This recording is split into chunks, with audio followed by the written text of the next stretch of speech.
चांद बादलों के संग लुका छिपी खेल रहा है। पर्दों से छनकर आ रही चांद की शीतल रोशनी सागर के मन में सुलग रही आग को बुझा नहीं पा रही। सागर ठहरे हुए पानी की तरह शांत और स्थिर नजर आ रहा है, लेकिन उसके मन में अनगिनत विचारों का ज्वार भाटा उफान पर है। Hello guys, welcome back my YouTube channel story hub. मैं भावना गुप्ता आज फिर से आई हूँ आप सबके लिए एक नई कहानी लेकर। कहानी का नाम है एक नई सुबह। आइए कहानी शुरू करते हैं। सुधा खाना बनाकर डाइनिंग पर रखकर पानी से भरा जग सागर के बगल में रखे स्टूल पर रखते हुए बोली, भैया जी, मैं घर जा रही हूँ, आपको कुछ चाहिए तो नहीं? सुधा के सवाल से सागर अपने चिंतन पर विराम लगाते हुए बोला, नहीं नहीं, मुझे कुछ नहीं चाहिए, तुम जाओ, बस जाती हुई दरवाज़ा लगाती जाना। जी भैया जी, कहती हुई सुधा सागर के बिना कहे हॉल में चल रहे पंखे को धीमा कर टीवी पर न्यूज़ चैनल लगाकर एक पतली सी शॉल और टीवी का रिमोट सागर के समीप रख कर चली। पिछले 6 महीनों से सुधा का यही रूटीन चल रहा है, क्योंकि मृदुला ऑफिस से घर लौटते हुए अक्सर लेट हो जाती। सुधा का रोज इस प्रकार सागर के लिए काम करना सागर को सूल की तरह चुभते हुए उसे अब अपने दोनों पाँव न होने का एहसास दिलाता है। लेकिन सागर बगैर कुछ कहे शांत चित्त से सुधा को सारे काम करने देता, क्योंकि उसे मालूम है सुधा को सारे काम मृदुला के कहे अनुसार करने होते हैं। मृदुला ने सुधा को विशेष हिदायत दे रखी है। मृदुला की अनुपस्थिति में सागर की सारी ज़रूरतों का पूरा पूरा ख्याल रखना उसकी जिम्मेदारी है, जिसे सुधा पूरी निष्ठा से निभाती है। सुधा के जाते ही सागर मृदुला के इंतज़ार में न्यूज़ चैनल बदलता रहा। तभी मृदुला अपने कंधे पर बैग लटकाए दोनों हाथों में सब्जियां, कुछ फल और सागर की दवाइयों का पैकेट लेकर हॉल के अंदर आ सभी सामानों को रखती हुई सागर से पूछने लगी, सुधा चली गई क्या? तुम्हारा दिन कैसा रहा? तुमने दवाई ली? मृदुला के किसी भी प्रश्नों के उत्तर दिए बगैर सागर न्यूज़ चैनल बदलता रहा। सागर से कोई जवाब न पाकर मृदुला सागर के पीछे जा खड़ी हुई और उसके कंधे पर अपना हाथ रखते हुए बोली, क्या हुआ? तुम ठीक तो हो? सागर अपने कंधे से मृदुला का हाथ हटाते हुए रूखे स्वर में कहने लगा, हाँ ठीक हूँ, जिंदा हूँ, अभी मरा नहीं।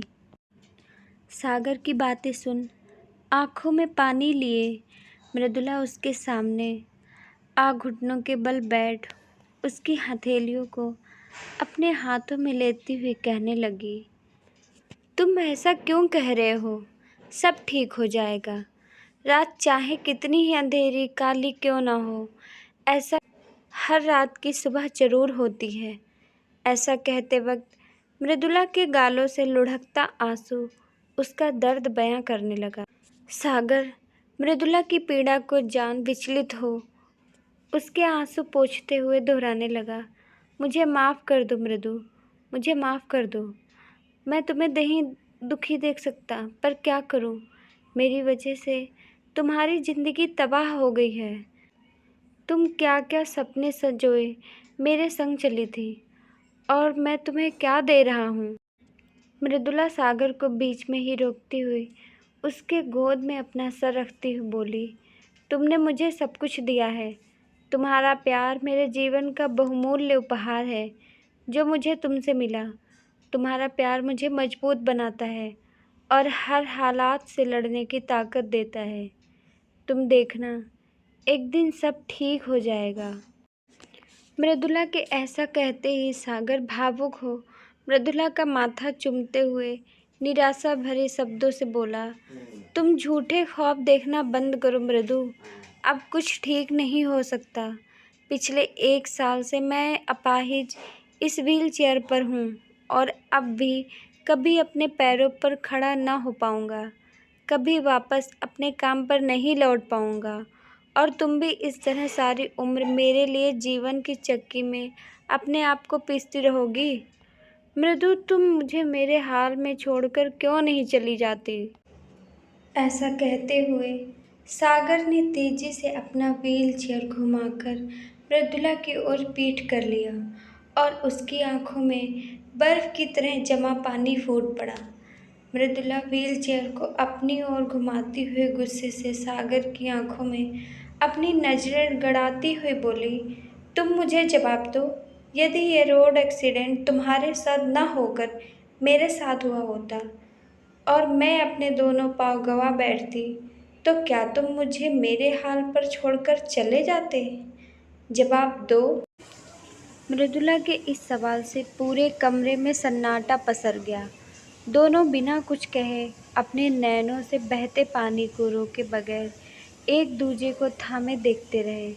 थोड़े अंतराल के बाद मृदुला ने कहा, सागर, इस दुनिया में न जाने ऐसे कितने लोग हैं जिनके पैर नहीं होते, तो क्या उन सब की जिंदगी रुक जाती है? क्या वे सब जीना छोड़ देते हैं? और क्या वे अपनी ज़िंदगी में आगे नहीं बढ़ते? तुम क्यों ज़िंदगी की जंग बिना लड़े हार जाना चाहते हो?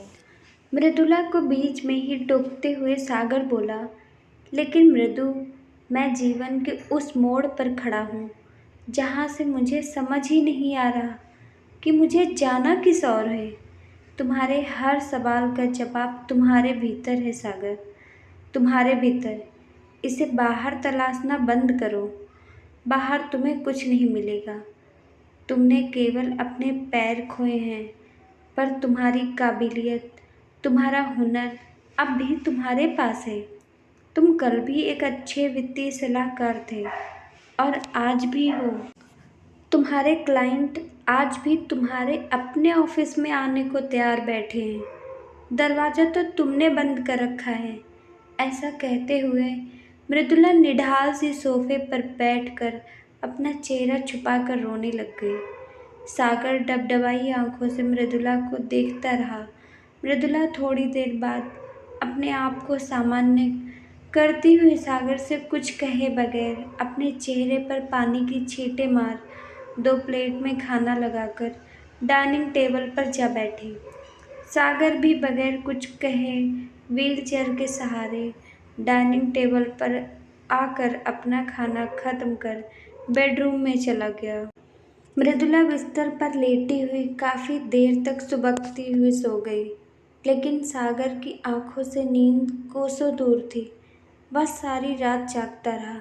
सुबह सुबह किसी नतीजे पर पहुंचने के बाद उसकी आंख लगी। जब वह जागा तब तक मृदुला ऑफिस के लिए निकल चुकी थी।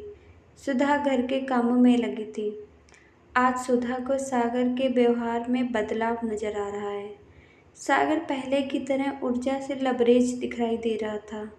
सारा दिन सागर अपने लैपटॉप पर कुछ करता रहा। सुधा अपने कामों में व्यस्त रही। पूरा दिन गुजर गया और सुधा के जाने का वक्त हो चला। जाने से पहले सुधा जैसे ही टीवी ऑन करने लगी, सागर सुधा को रोकते हुए बोला, आज टीवी नहीं, मेरे ऑफिस का लाइट ऑन कर दो। मेरे क्लाइंट आने वाले हैं। उनके आने पर तुम कॉफ़ी ले आना।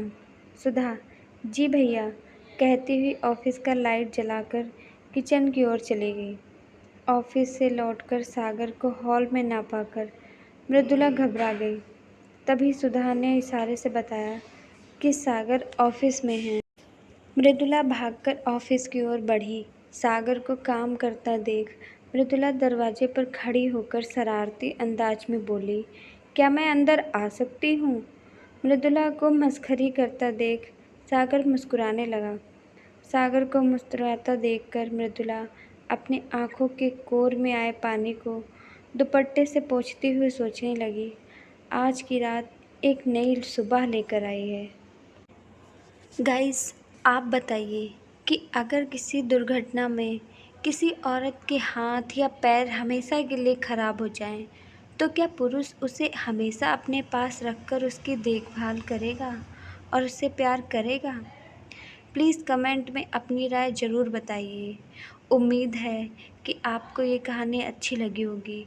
प्लीज़ कहानी को ज़्यादा से ज़्यादा लाइक करें, शेयर करें, चैनल को सब्सक्राइब करें, बेल आइकन को प्रेस करना ना भूलें और कमेंट में आप अपना पसंदीदा टॉपिक ज़रूर बताएं।